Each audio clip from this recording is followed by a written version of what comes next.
It's story time. தான் செய்யற ஒரு செயலால மற்றவங்களுக்கு எவ்வளவு நன்மை கிடைக்குது அப்படிங்கறத பொறுத்து தான் ஒரு செயலை செய்யலாமா வேண்டாமான்னு சில பேர் முடிவு பண்றாங்க. அப்படிப்பட்ட ஒருத்தரை பத்தி இன்னைக்கு இந்த கதையில பார்க்கலாம். இது வரைக்கும் நம்ம சேனலுக்கு சப்ஸ்கிரைப் பண்ணலைன்னா உடனே சப்ஸ்கிரைப் பண்ணி பக்கத்தில் இருக்கிற பெல் பட்டனை கிளிக் பண்ணுங்க. ஸ்டோரி டைம் தமிழ் சேனலுக்காக உங்களுடன் ரவிசங்கர் பாலச்சந்திரன். கதையை கேட்கலாம் வாங்க. அந்தியூருங்கிற ஊர்ல ஒரு பெரிய பணக்காரர் இருந்தாரு.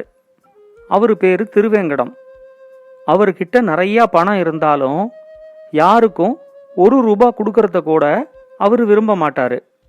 அத மாதிரி வர்றவங்களுக்கெல்லாம் பணம் கொடுத்துக்கிட்டு இருந்தா தன்னோட சொத்து மதிப்பு குறைஞ்சிடும் அப்படிங்கிறது மட்டும் இல்லாம அவங்களோட சொத்து மதிப்பு அதிகமாயிடும் அப்படிங்கிற மாதிரியும் அவர் யோசிப்பாரு. இந்த ஊர்லயே நான் ஒருத்தன் பணக்காரனா இருக்கிறதுனால தான் எல்லாரும் என்னை மதிக்கிறாங்க, எல்லாருக்கும் பணம் வந்துருச்சு, நிறைய பணக்காரங்க இருந்தாங்க அப்படின்னா எனக்கான மதிப்பு கிடைக்காது அப்படிங்கிற மாதிரியும் யோசிப்பாரு. அதனாலேயே அவர் யாருக்கும் எந்த உதவியும் செய்யறதில்ல.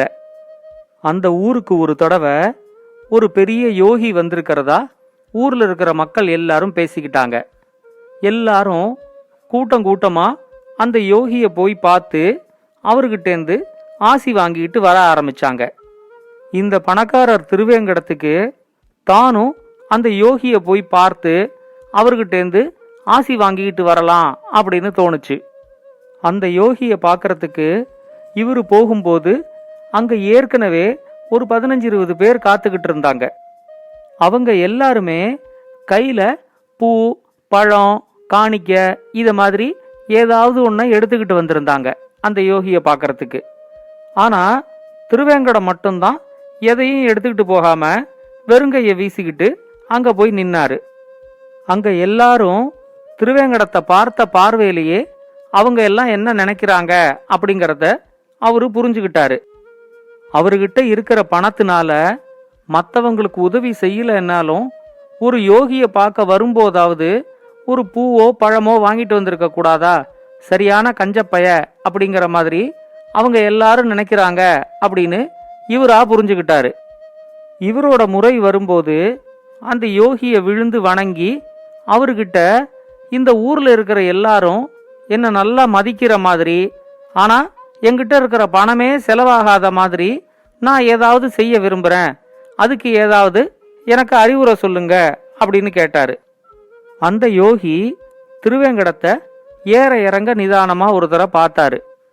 பார்த்துட்டு அவரு திருவேங்கடத்துக்கிட்ட சொன்னாரு, சரி பரவாயில்ல, நீ பணம் செலவழிக்கலனாலும் பரவாயில்ல, இந்த ஊர்ல யாராவது உங்ககிட்ட ஏதாவது அறிவுரை கேட்டுக்கிட்டு வந்தாங்க அப்படின்னா அவங்களுக்கு தகுந்த அறிவுரைய நீ சொல்லி அனுப்பு. இந்த ஊர்ல இருக்கிறவங்க உன்னை மதிக்கிறதுக்கு அது ஒன்னே போதும் அப்படின்னு சொன்னாரு. அதை கேட்ட உடனே திருவேங்கடத்துக்கு ரொம்ப சந்தோஷமாயிடுச்சு. சரி, நாம இனிமே பணமே செலவழிக்க வேண்டாம், நம்மளை தேடி வர்றவங்களுக்கெல்லாம் அறிவுரை மட்டும் சொல்லிக்கிட்டு இருந்தாலே போதும், இந்த ஊர்ல எல்லாரும் தன்னை மதிக்க ஆரம்பிச்சிருவாங்க அப்படிங்கிற மாதிரி திருப்தியா அவர் வீட்டுக்கு வந்து சேர்ந்தாரு. திருவேங்கடம் இருந்த அதே தெருவில் ஐயாசாமின்னு ஒருத்தர் இருந்தாரு. அவர்கிட்ட ரொம்ப பணமெல்லாம் கிடையாது, ஆனா ஆள் ரொம்ப நல்லவர். ஒரு தடவை அவருக்கு உடல்நிலை கொஞ்சம் சரியில்லாம போச்சு. அப்ப வைத்தியர் வந்து அவரை பார்த்துட்டு, இந்த நோய்க்கு கிருஷ்ண துளசி இலை இருந்தா குணப்படுத்திடலாம், நம்ம ஊர்லயே திருவேங்கடத்தோட வீட்டு கொல்லப்பகுதியில தான் கிருஷ்ண துளசி இலை இருக்கு, அதை போய் வாங்கிட்டு வாங்க அப்படின்னு சொன்னாரு. ஐயாசாமியோட பையன் திருவேங்கடம் வீட்டுக்கு போய், எனக்கு கொஞ்சம் கிருஷ்ண துளசி இலை வேணும், உங்க வீட்டு கொல்லை பகுதியில் அது இருக்கு, நான் ஒரு 4 இலை பறிச்சுக்கிட்டுமா அப்படின்னு கேட்டான். உடனே திருவேங்கடம் துளசி செடியிலேருந்து அதோட இலைகளை பறிக்கிறதெல்லாம் ரொம்ப பெரிய பாவம், அதை செய்யறதுக்கு நான் அனுமதிக்க மாட்டேன், உனக்கு அப்படி வேணும்னா நம்ம ஊர்ல விதைகளெல்லாம் விற்கிறதுக்கு கோவிந்தன் அப்படின்னு ஒருத்தர் கடை வச்சிருக்கிறாரு, அந்த கடையில போய் கிருஷ்ண துளசி இலையோட விதை வேணும்னு கேட்டு வாங்கிட்டு வந்து உங்க வீட்டு கொல்லையில தெளிச்சு விடு, அது வளர்ந்த உடனே அதுல இருக்கிற இலைகளை நீயே பறிச்சுக்கோ அப்படின்னு சொன்னாரு. ஐயாசாமியோட பையன் மனசுக்குள்ள திருவேங்கடத்தை திட்டிக்கிட்டு அந்த வீட்டை விட்டு வெளியே வந்தான். விதைய வாங்கி தெளிச்சு அது எப்ப வளர்ந்து அதுலேருந்து எப்ப இலைய பறிச்சு இவரோட நோயை போக்குறது அப்படிங்கிற மாதிரி அவன் புலம்பிக்கிட்டே நடந்து போகும்போது எதிரில் அந்த யோகி வர்றத பார்த்தான். இவனை பார்த்த உடனே அந்த யோகி, என்னப்பா ஏதோ புலம்பிக்கிட்டே வர, என்ன பிரச்சனை உனக்கு அப்படின்னு கேட்டாரு.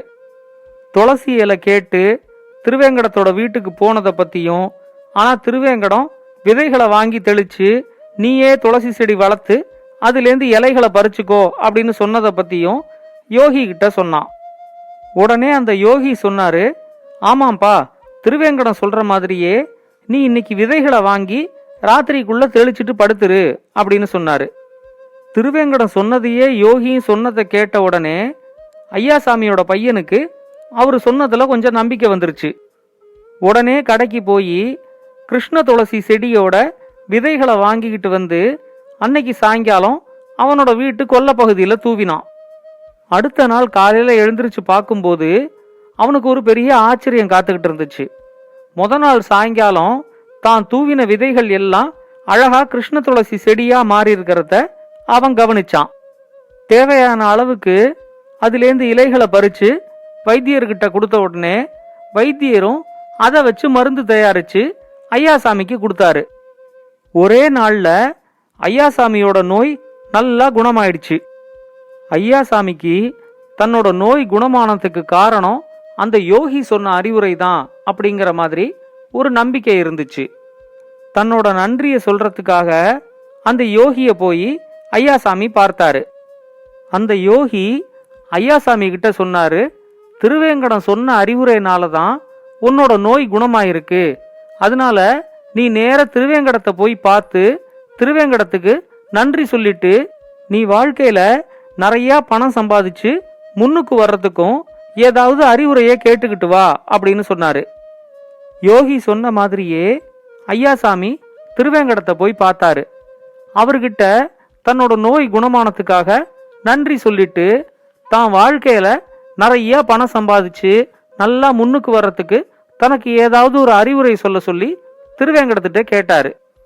அவரு அப்படி கேட்டதும் திருவேங்கடம் நினைச்சாரு, இந்த ஊர்ல ஏற்கனவே நான் பெரிய பணக்காரனா இருக்கேன், ஆனாலும் இந்த ஊர்ல இருக்கிற ஒருத்தனும் என்ன மதிக்கவே மாட்டேங்கிறான். இப்போ ஐயாசாமியும் பெரிய பணக்காரர் ஆயிட்டார் அப்படின்னா அதுக்கப்புறம் கண்டிப்பா நம்மள மதிக்க மாட்டான். இந்த ஊர்ல இன்னொரு பணக்காரன் உருவாறதுக்கு நாமளே உதவி பண்ணக்கூடாது அப்படிங்கிற மாதிரி அவரு முடிவு பண்ணிக்கிட்டாரு. உடனே அவர் ஐயாசாமி கிட்ட, அது ரொம்ப சுலபம், நீ உங்ககிட்ட இருக்கிற எல்லா பணத்தையும் எடுத்து ஒரு பெரிய மூட்டையா கட்டி உங்க வீட்டு கொல்லையில ஒரு குழிய தோண்டி அதுல போட்டு புதைச்சிரு. அந்த பணம் எல்லாம் விதைகளா மாறி அதுலேருந்து பனை மரம் முளைக்கும். அந்த பனை மரத்திலேருந்து உனக்கு தேவையான அளவுக்கு நீ பணத்தை பறிச்சுக்கோ அப்படின்னு சொன்னாரு. திருவேங்கடம் தன்னை கிண்டல் செய்யறது ஐயாசாமிக்கு நல்லா புரிஞ்சிச்சு. இந்த மாதிரி ஒரு ஆளுகிட்ட அறிவுரை கேளுன்னு அந்த யோகி நம்மளை இங்க அனுப்பி விட்டுருக்கிறாரே அப்படின்னு ரொம்ப நொந்துகிட்டு மறுபடியும் யோகிய பாக்கிறதுக்காக யோகி இருக்கிற இடத்துக்கு போனான். அந்த யோகி கிட்ட, நீங்க அறிவுரை கேட்டுக்க சொன்னதுனாலதான் நானும் திருவேங்கடத்தை போய் பார்த்தேன். ஆனா திருவேங்கடம் ஒரு பெரிய அயோக்கியனா இருப்பான் போல இருக்கு. எங்கிட்ட இருக்கிற பணத்தை எல்லாத்தையும் ஒரு மூட்டையா கட்டி எங்க வீட்டு கொல்லையில புதைச்சு வச்சா அதுலேருந்து பண மரம் காய்க்கும், நான் தேவையான அளவுக்கு அதுலேருந்து பணத்தை பறிச்சுக்கலாம் அப்படின்னு சொல்லி என்கிட்ட சொல்றான் அப்படின்னாரு. யோகி அதை கேட்ட உடனே, அப்படியா சொன்னாரு, சரி அவரு சொன்ன மாதிரியே செஞ்சிருங்க அப்படின்னு சொன்னாரு. யோகி திருவேங்கடத்தை ஏதாவது திட்டுவாரு அப்படின்னு சொல்லி எதிர்பார்த்த ஐயாசாமிக்கு அவர் அப்படி சொன்னதும் ரொம்ப ஆச்சரியமா இருந்துச்சு. ஆனாலும் யோகியே அப்படி சொல்லிட்டாரு அப்படிங்கறதுனால தன்னோட வீட்டுல இருந்த எல்லா பணத்தையும் எடுத்து ஒரு சாக்குல போட்டு அடைச்சு அதை ஒரு மூட்டையா கட்டி அவரோட வீட்டுல கொல்லை பகுதியில ஒரு இடத்துல கொண்டு போய் புதைச்சு வச்சாரு. அடுத்த நாள் காலையில நம்பிக்கையே இல்லாம கொல்லை பகுதியில போய் பார்த்தவருக்கு பெரிய ஆச்சரியம் காத்துக்கிட்டு இருந்துச்சு. அவரு பணத்தை புதைச்சு வச்சிருந்த இடத்துல ஒரு பெரிய மரம் வளர்ந்துருந்துச்சு. அந்த மரத்தோட எல்லா கிளைகள்லையும் கொத்து கொத்தா பணம் காய்ச்சிருக்கிறத அவரு பார்த்தாரு. அந்த யோகியும் ஐயாசாமி வீட்டுக்கு வந்து அந்த மரத்தை பார்த்துட்டு அவர்கிட்ட, இதுல இருக்கிற பணத்தை எல்லாத்தையும் நீ பறிச்சு வச்சுக்கோ. நாளைக்கு காலையில இந்த மரமும் அந்த கிருஷ்ண துளசி செடிகளும் மாயமா மறைஞ்சிரும் அப்படின்னு சொன்னாரு. உடனே ஐயாசாமி அவர்கிட்ட கேட்டாரு, இந்த கிருஷ்ண துளசி இலைகள் ஒரே நாள்ல வளர்ந்ததுக்கும் இந்த பனைமரம் காய்ச்சு அதுல எக்கச்சக்கமா பணம் காய்ச்சிருக்கிறதுக்கும் உங்களோட சக்தி தானே காரணம். அந்த திருவேங்கடம் சொன்ன அறிவுரைனால இதெல்லாம் நடக்கல இல்ல அப்படின்னு கேட்டாரு. உடனே அந்த யோகி சொன்னாரு, பணமே செலவழிக்காம எல்லாரும் தன்னை மதிக்கிறதுக்கு என்ன வழின்னு திருவேங்கடம் என்கிட்ட கேட்டப்போ நான் தான் எல்லாருக்கும் பயன்படுற மாதிரி நல்ல அறிவுரைகளை சொல்லு அப்படின்னு திருவேங்கடத்துக்கிட்ட சொன்னேன். உனக்கு இவ்வளோ நன்மை கிடைக்கிறதுக்கு திருவேங்கடத்தோட அறிவுரையும் தான் ஒரு காரணம் அப்படின்னு சொன்னாரு. ஐயாசாமி அந்த மரத்துல இருக்கிற பணத்தை எல்லாத்தையும் பறிச்சு வச்சுக்கிட்டதுக்கு அப்புறமா அடுத்த நாளைக்கு அந்த மரமும் அந்த கிருஷ்ண துளசி செடிகளும் மாயமா மறைஞ்சிருச்சு. ஐயாசாமி ரொம்ப நல்லவருங்கிறதுனால தனக்கு கிடைச்ச பணத்தை வச்சு ஊர்ல யாருக்கெல்லாம் உதவி தேவையோ அவங்களுக்கெல்லாம் உதவி செய்ய ஆரம்பிச்சாரு. இது நடந்து ஒரு 6 மாசம் கழிச்சு ஒரு நாள் அந்த ஊர்ல இருக்கிற ஒரு விவசாயி ஐயாசாமிய பார்க்க வந்தாரு. அவரு ஐயாசாமி கிட்ட, எனக்கு அவசரமா ஒரு 100 ரூபாய் தேவைப்படுது, அதை கொடுத்து உதவ முடியுமா? எனக்கு திருவேங்கடம் தான் பணம் கொடுப்பாரு, அவரு இப்போ ஊர்ல இல்ல, அதனாலதான் உங்ககிட்ட வந்தேன் அப்படின்னு கேட்டாரு. உடனே ஐயாசாமி அவர்கிட்ட, உனக்கு பணம் வேணும்னா நான் பணம் தரேன், ஆனா நீ ஏன் அனாவசியமா திருவேங்கடத்தெல்லாம் ஒரு பெரிய மனுஷன் ஆக்குற அப்படின்னு கேட்டாரு. உடனே அந்த விவசாயி, நிச்சயமா திருவேங்கடம் ஒரு பெரிய மனுஷன்தான், எப்பயாவது பணம் கேட்டா கூட ஏன் எதுக்குன்னு கேட்காமலேயே பணத்தை கொடுத்து உதவுறாரு அப்படின்னு சொன்னாரு.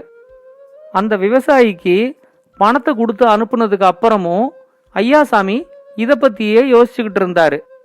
மத்த எல்லாருக்கும் நல்லவனா தெரிகிற திருவேங்கடம் தனக்கு மட்டும் ஏன் ரொம்ப கெட்டவனா தெரிகிறான் அப்படின்னு அவர் யோசிச்சப்போ தங்கிட்ட தான் ஏதோ குறை இருக்கு அப்படிங்கிற மாதிரி அவர் நினைச்சாரு.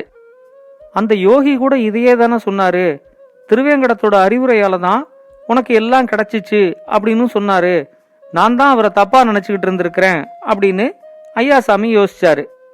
திருவேங்கடம் ஊர்லேருந்து வந்ததும் அவரை போய் பார்த்து அவர் தனக்கு சொன்ன அறிவுரைகளுக்கெல்லாம் அவருக்கு நன்றி சொல்லணும் அப்படின்னு நினைச்சுக்கிட்டாரு. கொஞ்சம் யோசிச்சு பார்த்தப்போ திருவேங்கடம் இப்பெல்லாம் யாருக்கும் எந்த அறிவுரையுமே சொல்றது இல்லையே, ஏன் அப்படிங்கிற மாதிரி அவருக்கு தோணுச்சு. திருவேங்கடத்தை பார்க்கும்போது இதையும் கேட்கணும் அப்படின்னு அப்பவே அவர் நினைச்சுக்கிட்டாரு.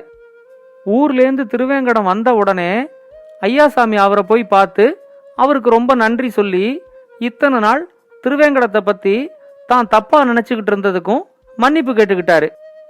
அப்ப திருவேங்கடம் சொன்னாரு, இதுக்கு எல்லாத்துக்குமே காரணம் அந்த யோகி தான். அவரு என்கிட்ட நீ பணம் செலவு பண்ணலன்னா கூட எல்லாருக்கும் நல்ல அறிவுரைகளை சொல்லு அப்படின்னு சொல்லியிருந்தாரு. அதனாலதான் நானும் இத்தனை நாள் அறிவுரை சொல்லிக்கிட்டு இருந்தேன். ஆனா என்கிட்ட அறிவுரை கேட்டு போறவங்க எல்லாரும் என்னோட அறிவுரையால அதிக லாபம் அடையறத பார்க்கும்போது இனிமே அறிவுரை சொல்ல வேண்டாம், அதுக்கு பதிலா அவங்களுக்கு தேவையான பணத்தையே கொடுத்துடலாம் அப்படிங்கிற முடிவுக்கு நான் வந்துட்டேன். நம்ம அறிவுரையால மற்றவங்க லாபம் அடையறதுக்கு பதிலா அவங்க கேட்குற பணத்தை கொடுத்து ஏதோ ஒரு சின்ன செலவு பண்றதுல தப்பு இல்லை தானே அப்படின்னு கேட்டாரு.